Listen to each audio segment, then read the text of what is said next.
محمد صلی اللہ علیہ وآلہ وسلم بن عبداللہ بن عبد المطلب بن ہاشم بن عبد مناف بن قصی بن قیلاب بن مرہ بن قاب بن لعی بن غالب بن فخر بن مالک بن نظر بن قینانہ بن خزیمہ بن مدرکہ بن الیاس بن مزر بن نزار بن معاد بن عدنان۔ کچھ جنریشنز کے بعد اسماعیل علیہ السلام و بن ابراہیم علیہ السلام بن آزر یا تارخ بن نحور بن سروغ بن رعو بن فالغ بن ہود علیہ السلام بن شالخ بن ارفخشد بن سام بن نوح علیہ السلام بن لامک بن متوشالح بن ادریس علیہ السلام بن یارد بن محللئیل بن کنان بن انوش بن شیس و بن آدم علیہ السلام۔ دوستو یاد رہے کہ یہ صرف نبی صلی اللہ علیہ وآلہ وسلم کا شجرہ نسب نہیں بلکہ یہ نبی علیہ السلام کے علاوہ قرآن پاک میں موجود تمام 25 انبیاء کرام کا بھی شجرہ نسب ہے۔ اس چارٹ میں ہم نے یہاں پر سب سے پہلے حضرت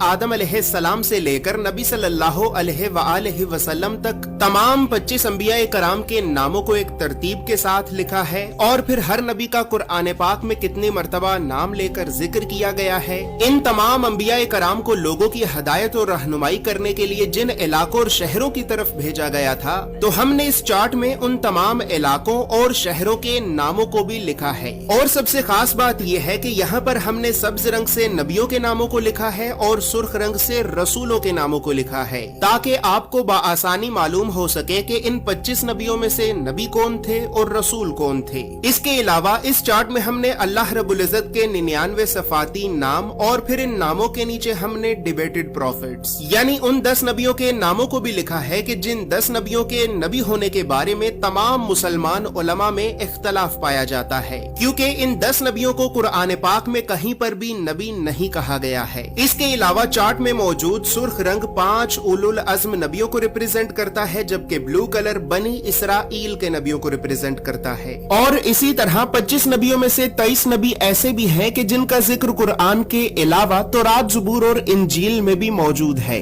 لہٰذا اسی وجہ سے ہم نے انبیاء کرام کے عبرانی اور یونانی یعنی ببلکل ناموں کو بھی اس چارٹ میں لکھا ہے۔ ان تمام معلومات کے علاوہ نبی صلی اللہ علیہ وآلہ وسلم کے ساتھ خلفائے راشدین، بنو عباس، بنو امیہ اور اہل بیت اطہار کا کیا رشتہ تھا، تو ان تمام خاندانی رشتوں کو بھی ہم نے اس چارٹ میں ایکسپلین کیا ہے۔ اس چارٹ میں موجود تمام معلومات اردو اور انگریزی دونوں زبانوں میں ہی موجود ہیں۔ دوستو یاد رہے کہ فریم شامل نہیں ہے، فریم چونکہ شیشے کا بنا ہوتا ہے، بہت نازک ہوتا ہے اور ڈیلیوری کے دوران رستے میں ہی ٹوٹ جاتا ہے، لہٰذا فریم آپ کو آپ کے شہر میں موجود کسی فریم والی